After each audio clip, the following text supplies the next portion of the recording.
believe all of us gathered here are agreed that we cannot continue the business as usual path and hope to grow our economy to create the jobs we need. We agree that we must change the way our economy works, from one dependent on the production and export of raw materials. And we must change our attitudes to be able to develop the prosperous Ghana we want. I am of the firm view, a belief I'm sure is shared by many of you, that the fastest way to resolve the problems of an economy that does not meet our needs and of an alarming rate of unemployment lies in the subject of today's event, that is entrepreneurship, business, and technology. Ladies and gentlemen, every great invention began with an idea. All the Wright brothers had was an idea, and today we have a thriving aviation industry the world over. Facebook, before becoming a multi-billion-dollar company with 2.2 billion active users, was only meant initially for students of Harvard University in the state of Massachusetts in the United States of America. Google was only a search algorithm at Stanford University in the state of California, again in the United States of America, in 1996, which has evolved into the world's largest search machine.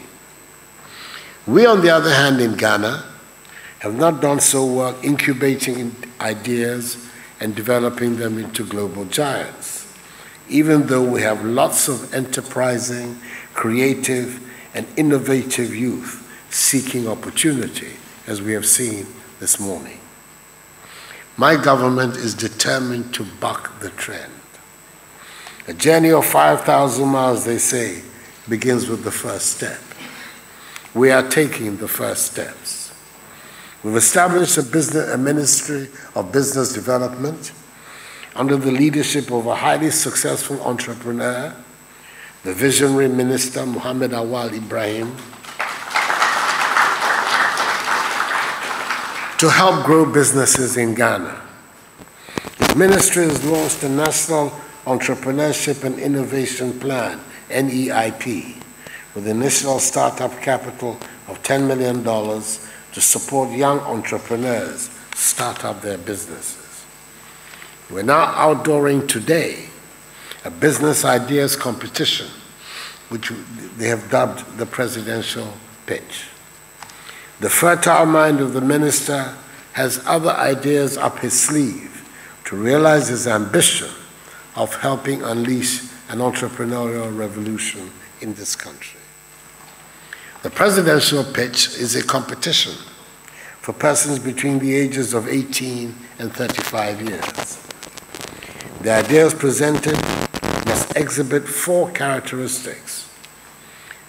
That is, they must be feasible, innovative, scalable, and impactful.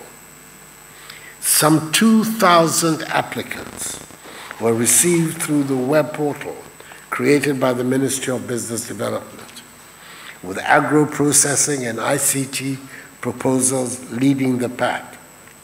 Ideas from engineering concepts, tourism, textiles and garments, sanitation and transportation were also received. Let me thus congratulate the 20 proposals that were selected at the end of this process and wish the unsuccessful applicants the very best of luck in their future endeavors. Surely this is not the end of the journey for them.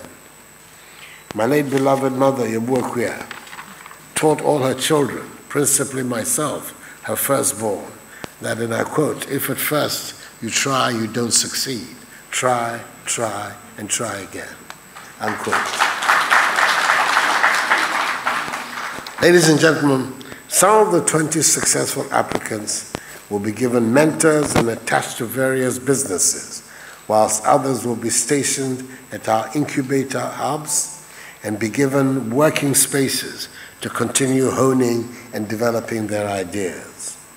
At the end of the competition, the 10 winners will receive support from government to the tune of 50,000 cedis each. It is my expectation that the 10 beneficiary companies should help create jobs and at least employ 3 people each.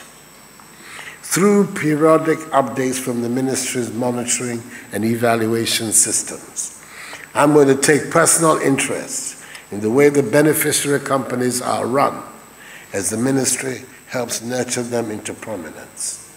Again, through the NEIP, 500 young men and women across the country will receive funding to help expand their businesses. This will be the first time in recent times that a deliberate, systematic, integrated policy has been instituted to support early-stage startups and small businesses. As I've stated on several occasions, I want to create in Ghana the most business-friendly environment in Africa, where businesses flourish and create jobs. For us in the new Patriotic Party, the party from which my government was born, the primacy of the private sector in the development of our national economy is fundamental. It is the very basis of our economic philosophy and has been so for over 70 years. We have never wavered in our belief that given an enabling environment, the ingenuity and sense of enterprise of the Ghanaian will enable us build a strong, powerful economy which will deliver a good, dignified standard of living to our people. That is why government has put in place measures intended to reduce the cost of doing business and improve the business environment. Our actions have resulted in the growing stability of the macroeconomy, reduction in inflation, reduction in utility tariffs, and an abolition of nuisance taxes, whose aim is to shift the focus of the economy from taxation to production. All these measures are being undertaken to stimulate enterprise activity and growth, which we are in fact witnessing. My confidence in the sheer energy and can-do spirit of the Ghanaian makes me believe that in you, the contestants I have met today, the future of the Ghanaian private sector is extremely promising. I applaud each one of you warmly on your products and presentations. I hope the other contestants will excuse me if I single out the youngest amongst you, the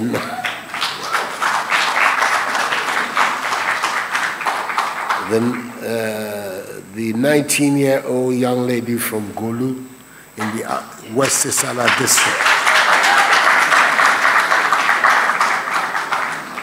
Vanessa Liman, for special attention and a personal donation of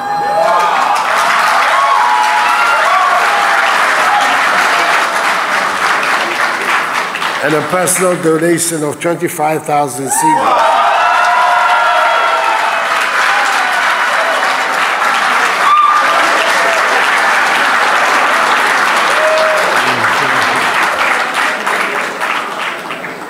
From me, in addition to what the 50,000 the ministry is to give her.